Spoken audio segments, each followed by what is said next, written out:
Welcome to Story Station, Season 2, Episode 13. In this episode, you can listen to 3 different stories. The first story is an Irish story, titled Gold Tree and Silver Tree. This story shows how jealousy and greed can consume and ruin your life and the people around you. The second story is an African story titled Why the Flies Bother the Cows. Have you ever wondered why flies are always surrounding cows? Well, this short story will give you your answer. The third story is a Chinese story titled The Northern Constellation. Are rules meant to be broken? Not really. And listen to this story to find out why. Hope you enjoy it!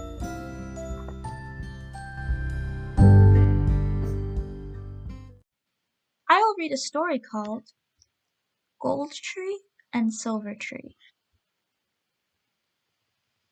Once upon a time, there was a king who had a wife whose name was Silver Tree, and a daughter whose name was Gold Tree. On a certain day of the days, Gold Tree and Silver Tree went to a glen where there was a well, and in it there was a trout. Silver Tree said, "Troutie, bonny little fellow, am I not the most beautiful queen in the world?" "Oh, indeed you are not." "Who then?" asked Silver Tree. "Why, Gold Tree, your daughter." Silver Tree then went home, blind with rage. She sat down on her bed and vowed that she would never be well until she could get the heart and the liver of Gold Tree, her daughter, to eat. At nightfall, the king came home and told him that Silver Tree, his wife, was very ill. He went where she was and asked her what was wrong with her. "Oh, only a thing, which you may heal if you like," she said. "Oh, indeed, there is nothing at all which I could do for you that I wouldn't. If I can get the heart and the liver of Gold Tree, I shall be well." Now it happened that about this time the son of the great king had come from abroad to ask Gold Tree for marrying.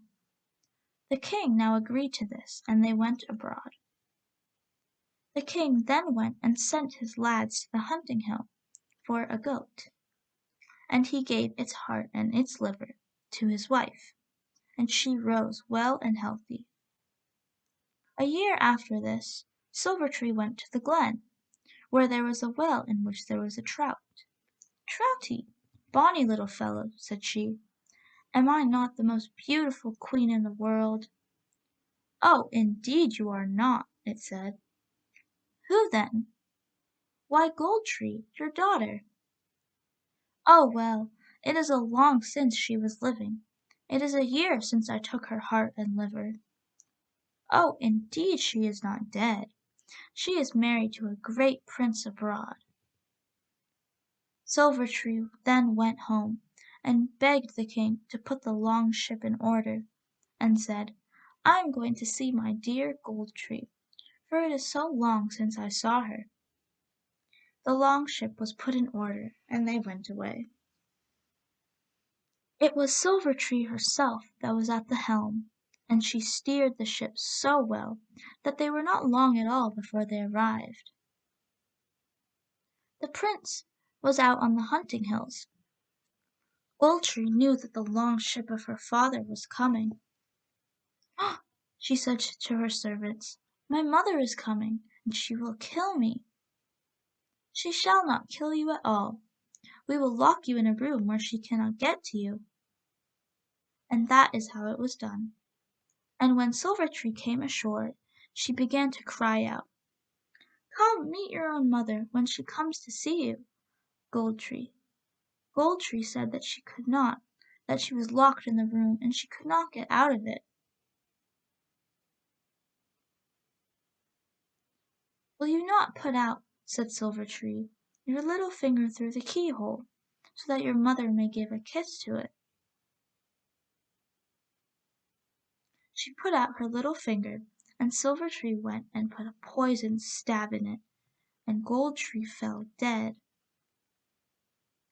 When the prince came home and found Gold Tree dead, he was in great sorrow, and when he saw how beautiful she was, he did not bury her at all, but locked her in a room where nobody could get her. In the course of time he married again, and the whole house was under the hand of this wife but one room, and he always kept the key of that room to himself. On certain day of the days he forgot to take the key with him, and the second wife got into the room. But when she did see her there, the most beautiful woman ever, she began to turn and try to wake her, and noticed the poisoned stab in her finger. She took the stab out, and Gold Tree rose alive, as beautiful as she was ever. At the fall of night, the prince came home from the hunting hill, looking very downcast. "What gift," said his wife, "would you give me that I could make you laugh?" "Oh, indeed, nothing could make me laugh, except if Gold Tree were to come alive again." "Well, you'll find her alive down there in the room." And when the prince saw Gold Tree alive, he made great rejoicings. Said the second wife, "Since she is the first one you had, it is better for you to stick to her, and I will go away."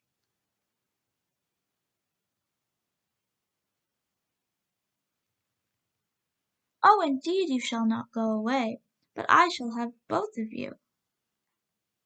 By the end of the year, Silver Tree went to the glen where there was a well, in which there was trout.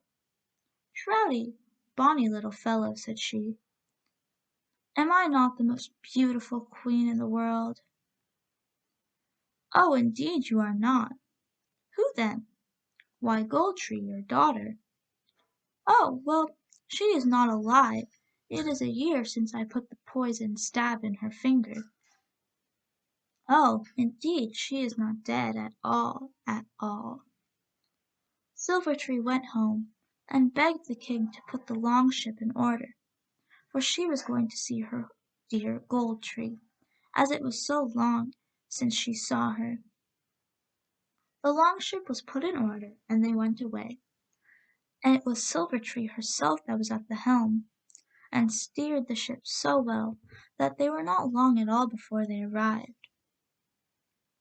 The prince was out hunting on the hills, and Gold Tree knew her father's ship was coming. "My mother is coming," said she, "and she will kill me." "Not at all," said the second wife. "We will go down to meet her." Silver Tree came ashore and said, "Come down, Gold Tree, love," said she, "for your own mother has come to you with a precious drink." "It is a custom in this country," said the second wife, "that the person who offers a drink takes a draught out of it first." Silver Tree put her mouth to it, and the second wife went and struck it, so that some of it went down her throat, and she fell dead. The prince and his two wives were long alive after this, pleased and peaceful. The end. I hope you enjoyed this story. The next story begins in a moment.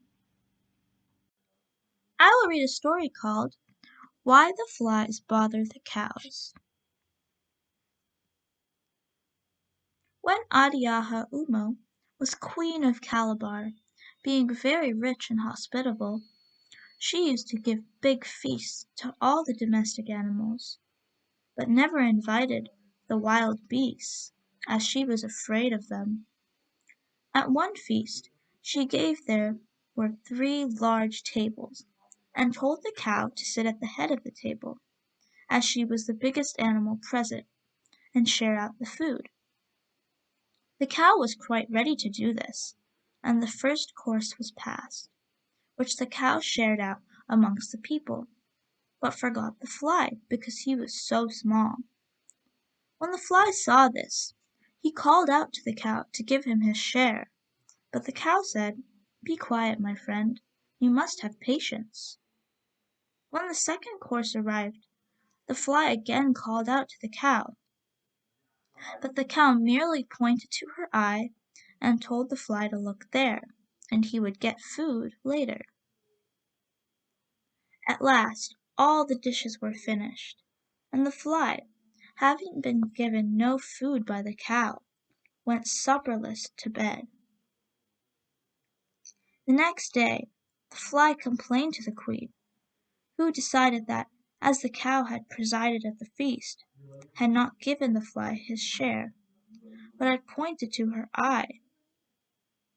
For the future, the fly could always get his food from the cow's eyes wherever she went, even at the present time, and wherever the cows are, the flies can always be seen feeding off their eyes in accordance with the queen's orders. The end. I hope you enjoyed this story. The next story begins in a moment. Today I will read a Chinese story called The Northern Constellation. Pang Hang-shu organized with his friends an association, the purpose of which was to worship the Northern Constellation. He observed all necessary religious disciplines and recited the sutras with reverence. One day, however, he became so intoxicated that he forgot himself. He stripped off his garments and slept facing the north. Waking up in the night, he showed his disrespect towards the constellation, when suddenly he heard a series of thunderclaps in the northwestern quarter, and lo! the gates of heaven was thrown wide open.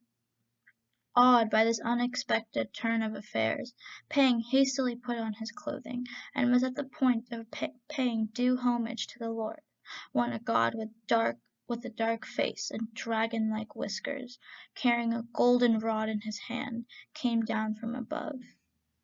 He severely censured Pang for his offense, saying, "You have organized a religious society yourself and are well aware of the sacred laws. Therefore your violation of them becomes doubly punishable." Pang humbly begged for divine mercy, excusing his deportment by the temporary derangement of his mind. The god said, "The reason why men of good behavior are free from blame is that they never relax their moral vigilance at any moment. Remember the story of Chu Paiyu, who at night passed by the royal palace, yet he dismounted from his carriage, as was customary to do in the daytime, and paid proper reverence to the imperial house. People are still praising his unparalleled sincerity. Even in darkness, men must not unbridle themselves and yield to their wanton passions. We will let you go at present, but you will have to suffer for your offense later on in life by receiving some civil punishment." Ever since, Pang shut himself up in his house and did not dare to go outside, lest some misfortune should befall him. But how could a poor mortal escape heavenly ordained punishment? One day he received an invitation from one of his honorable relatives who had just been promoted to an eminent official position at the capital. He accepted gladly and went to the capital. While there, he went out and in at pleasure. Once he passed by an imperial shrine, and, not knowing the official regulations, kept on riding apace. Thereupon the guard of the shrine arrested him for the offense, and the judge sentenced him to 100 stripes. Fang then came to realize the significance of the divine prophecy. The end. I hope you enjoyed this story. Thank you for listening to Story Station. We are adding stories as frequently as possible, so check back often.